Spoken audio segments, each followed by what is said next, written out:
Most accidental moments last 3 seconds and get forgotten by dinner. This one didn't. Pushing open Maya's bedroom door without knocking, forgetting entirely that she'd come home early from her run, already mid-change into dry clothes. "Sorry," I said, immediately backing out, closing the door behind me. "Wait," she called through the door, her voice carrying something beyond simple embarrassment. "Don't leave yet. I need to tell you something, and I think this is actually the moment to finally say it." Standing in the hallway, uncertain what she meant. "Stay with me," because what Maya told me next had nothing to do with the accidental moment itself, and everything to do with a decision that would reshape both our lives within 2 weeks. My name is Dylan, and Maya Chen had been my roommate for exactly 3 years by the time that particular Tuesday afternoon accident forced an unexpectedly important conversation neither of us had specifically planned. We'd met through a mutual friend during our search for affordable housing near downtown, both of us needing to split rent on a 2-bedroom apartment that neither could comfortably afford independently. What began as a practical arrangement between two people who simply needed compatible housing had gradually evolved into genuine friendship over 3 years of shared living, though I'd never once considered romantic feelings toward Maya during that entire period. Maya worked as a UX designer for a growing tech startup. She was good at it. Her company knew it too, which was part of the problem, though neither of us knew that yet. Working as a physical therapist at a sports medicine clinic gave me the more predictable schedule, which meant I was often home earlier, occasionally handling shared household responsibilities that Maya's demanding career made difficult for her to consistently manage. Over 3 years, we developed the comfortable rhythms that characterize successful roommate relationships, respecting each other's space, sharing household chores fairly, occasionally cooking dinner together when our schedules happened to align, maintaining the kind of easy friendship that comes from genuine daily proximity without romantic complication.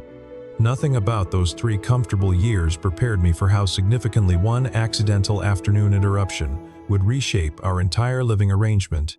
Reshaping that would begin with a simple mistake and end with information neither of us had anticipated confronting so directly.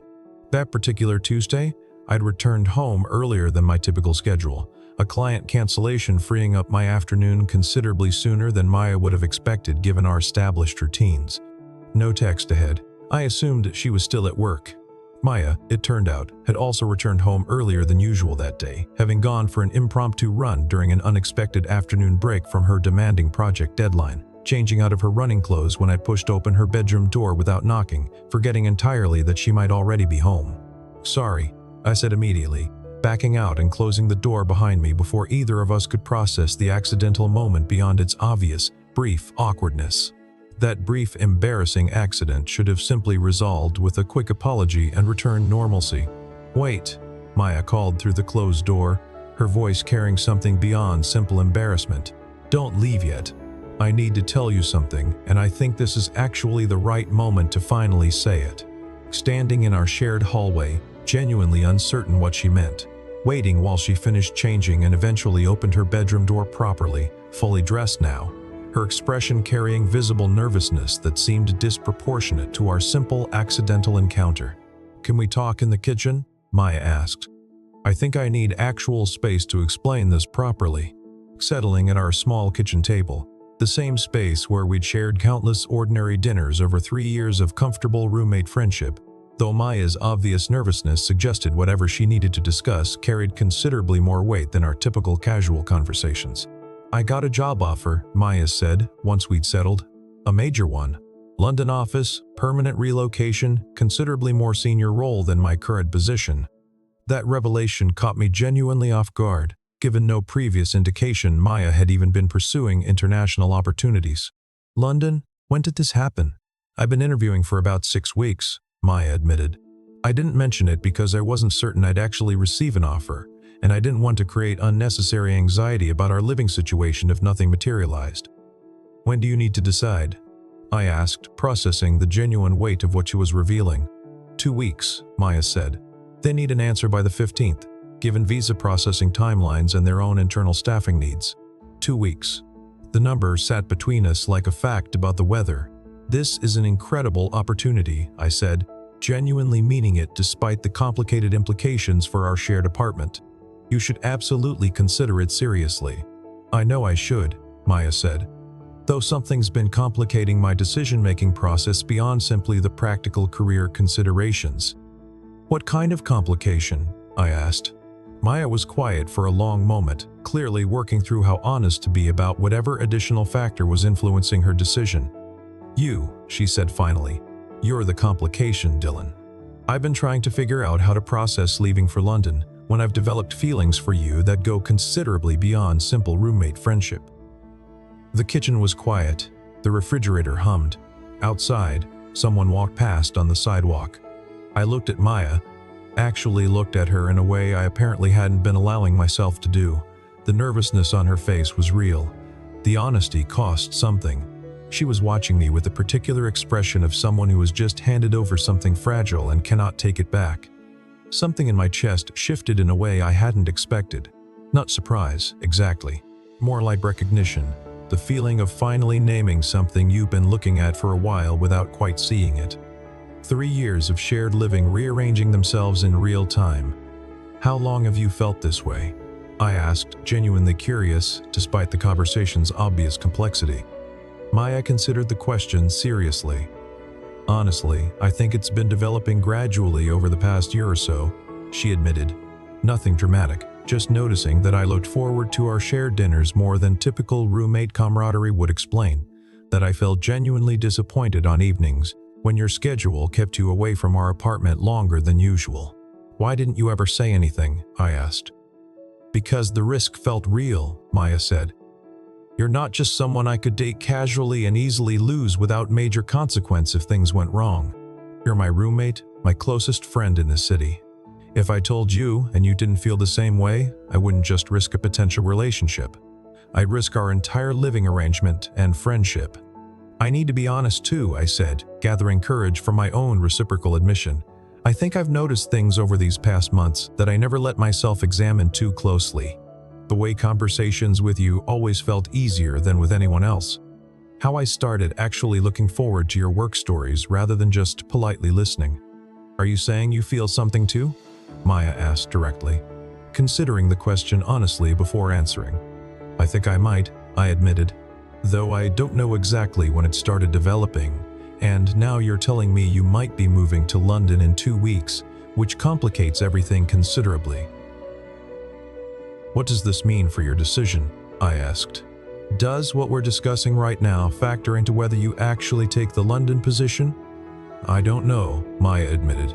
"I don't want to base a major career decision purely on uncertain romantic possibility, especially given we haven't even had a chance to actually explore what this connection might mean before I'm forced to decide." "That seems reasonable," I said, though something in my chest tightened at the genuine possibility of losing this unexpected opportunity before we'd even had proper time to explore it. "What do you think we should do?" Maya asked, given the genuinely limited time before I need to give them an answer.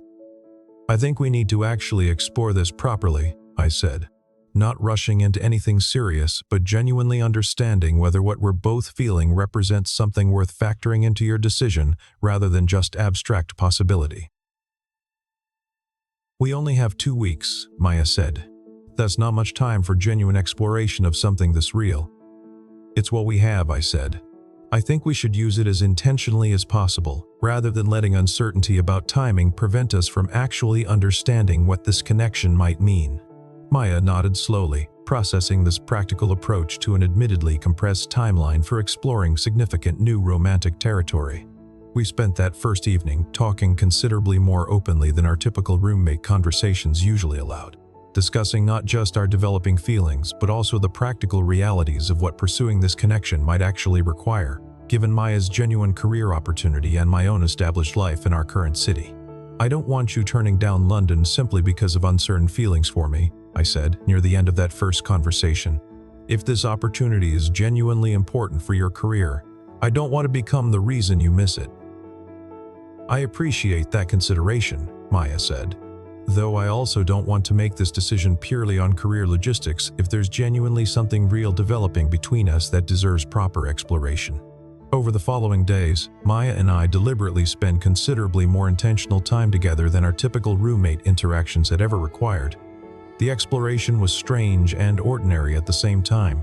We made the same dinners we'd made for 3 years, but we talked differently.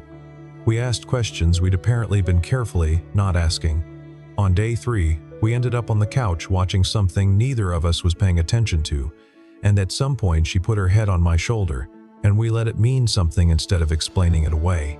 "I keep thinking about how naturally this feels," Maya observed during our 4th evening of deliberately deeper conversation, about 5 days in. "Despite the artificial time pressure, talking with you about this feels remarkably comfortable rather than forced. I think genuine feelings would exist independent of the deadline pressure," Maya said, when I raised the question of whether we were simply responding to urgency. "The pressure just forces us to examine and articulate something that might have developed naturally over more time anyway. I don't think my feelings developed specifically because of your London offer," I said. "I think discovering your offer just forced me to finally acknowledge something that had probably been building for months already." By day 7, roughly halfway through Maya's 2-week decision timeline, our developing relationship had progressed considerably beyond simple conversation into genuine romantic connection, though we hadn't yet officially defined exactly what we were building given the real uncertainty still surrounding Maya's career decision. "I need to actually decide soon," Maya said during our 8th evening together, growing visible anxiety about the approaching deadline evident in her demeanor. "The company's scheduled our final call for 3 days from now. How are you feeling about the decision itself?" I asked. "Beyond just our developing relationship, what does your genuine career instinct tell you?" "Honestly, I think I want the position," Maya admitted. "Beyond whatever we're building together, this represents genuine professional growth I've been working toward for years." "Then I think you should take it," I said, though the words carried genuine difficulty given how much our developing connection had grown over the preceding week. "Are you certain?" Maya asked, clearly surprised by my genuine encouragement despite our developing feelings for each other. "I'm certain about wanting you to have genuine career opportunities," I said. "I'm less certain about what that means for whatever we're building together, but I don't want my own feelings to prevent you from pursuing something this important for your professional life." "What if I want both?" Maya asked directly. "The career opportunity and genuinely exploring what's developing between us? Is that actually possible?" I asked. "Given the geographic distance London would create?" "I've been researching this," Maya admitted. "My company offers reasonably generous relocation support, including periodic return trips for the first year. It wouldn't be easy, but it's not impossible either." "Would you actually want to attempt long distance, given how recently we've acknowledged these feelings?" I asked. "I think I would," Maya said. "If you're genuinely willing to consider it too, rather than assuming distance automatically means we should abandon whatever we're building." We spent the following 2 days discussing practical logistics for potentially maintaining a long-distance relationship, both of us genuinely trying to determine whether our recently acknowledged feelings could actually survive the real complication of transatlantic separation. "We're not trying to build a relationship entirely through distance from the very start," I said during one particular conversation about the practical challenges involved. "We already know each other thoroughly." Maya's final decision call with her company arrived on schedule, both of us having spent the preceding 2 days processing everything necessary for her to make this important choice, with genuine clarity about both her career ambitions and our developing romantic connection. "I'm taking the position," Maya told me, once she'd completed her call with the London office. "I think this represents genuine career growth I don't want to sacrifice, even given everything we've discovered about our feelings for each other." "I think that's the right decision," I said, genuinely meaning it despite the complicated emotions surrounding this development. "How do you want to handle our relationship moving forward, given the geographic complication?" "I want to try," Maya said, "genuinely attempt long distance rather than simply abandoning what we've discovered because of practical difficulty." Maya's transition to London occurred over the following month, both of us navigating the genuine complexity of maintaining our newly developed romantic connection while she settled into an entirely new country, new job, new daily rhythms, far removed from our previous 3 years of comfortable roommate proximity. She'd found a flat in Islington, a neighborhood of Georgian terraces and Saturday markets, that she described in enough detail that I could picture it without being there. She mentioned the coffee shop near her tube station where she stopped every morning. She mentioned that the light in London in autumn was unlike anything she'd seen before. Lower, softer, making everything look like it was happening slightly earlier in the day. "This is harder than I expected," Maya admitted during one particular video call about 6 weeks after her relocation. Not doubting our feelings, just genuinely missing the easy, constant proximity we had as roommates. "I understand that difficulty," I said, "though I think we're managing it about as well as realistically possible, given the genuine geographic complication." We established regular video call schedules that accommodated the 6-hour time difference between our respective locations, Maya typically calling during her lunch break, which corresponded with my early morning before work, prioritizing consistent connection despite the genuine logistics complications involved.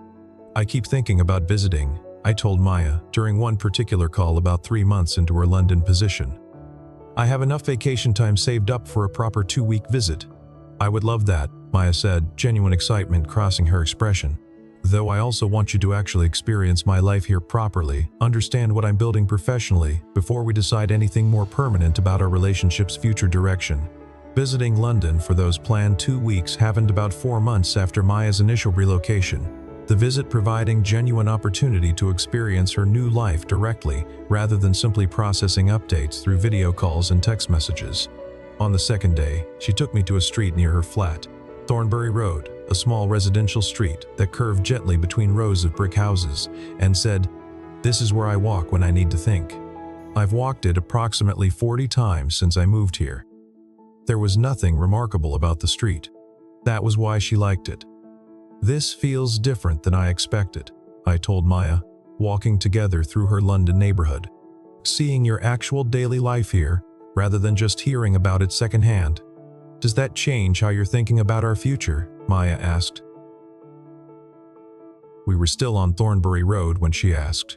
The light was doing the thing she'd described, low, soft, everything looking slightly earlier than it was. Standing there, I understood something I'd been circling for months. Not just that I wanted this to continue, but that I wanted to be here, in this city, in this life she was building, not as a visitor. "I think it clarifies something important," I said. "I don't just want to maintain long distance indefinitely. I think I need to consider whether relocating here myself might actually be possible, given how genuinely happy you seem building this new chapter of your career." "Would you actually consider that?" Maya asked, genuine hope crossing her expression. "Relocating your entire career and life for this relationship?" "I think I would," I said. "Physical therapy skills translate reasonably well internationally, assuming appropriate licensing requirements. I've actually started researching what that process would require." "You've been researching this without telling me?" Maya asked, surprised. "I wanted to understand if it was genuinely feasible before raising your expectations," I admitted. "I didn't want to suggest something important without actually confirming its practical possibility first." Over the following 6 months, pursuing the necessary licensing requirements for practicing physical therapy in the United Kingdom required additional certification exams and considerable bureaucratic navigation. Genuine determination to eventually join Maya permanently in London provided consistent motivation throughout that demanding transition process. "How's the licensing process progressing?" Maya asked during one particular video call about 4 months into my certification pursuit. "Slower than I initially hoped," I admitted, "though genuinely progressing. I think I'm looking at maybe 2 more months before I could realistically consider actually relocating." "I can't believe you're actually doing this," Maya said, tears visible even through our video call's imperfect connection. "Completely restructuring your career and life for us." Completing my UK licensing requirements came approximately 10 months after Maya's original relocation, providing genuine confirmation that permanent relocation had become practically feasible rather than simply theoretical possibility. "I'm actually doing this," I told Maya, during the call where I confirmed my successful licensing completion. "I've started the process of finding employment opportunities in London specifically." "This feels surreal," Maya said. "After everything we've navigated these past 10 months, you're actually going to be here permanently." Securing a position at a London physical therapy clinic approximately 6 weeks after completing my licensing requirements, finalizing plans for permanent relocation nearly exactly 1 year after Maya's original departure. "I keep thinking about how different this reunion feels compared to my previous visits," I told Maya during our final video call before my permanent relocation flight. "This isn't just visiting your life anymore. I'm actually joining it permanently." "I've been thinking about that too," Maya admitted. We're not just picking up exactly where we left off as roommates 3 years ago. We're building something entirely new, informed by everything we've learned during this challenging year of distance. Arriving in London permanently on a Tuesday afternoon, almost exactly 1 year after that original accidental bedroom interruption, Maya met me at the airport with visible emotion despite our numerous previous reunion visits during that year of long-distance relationship maintenance. "Welcome home," Maya said, embracing me tightly at the airport arrivals gate. "I mean that completely, not just as a simple greeting." "It feels like home already," I said, genuinely meaning it despite the real adjustment ahead of building an entirely new life in an unfamiliar country. Settling into a shared apartment together within London, our relationship transitioned from the long-distance arrangement we'd maintained for a full year into genuine, permanent, shared proximity. "I think we've actually built something stronger than if we'd simply stayed in our original city as roommates," Maya observed.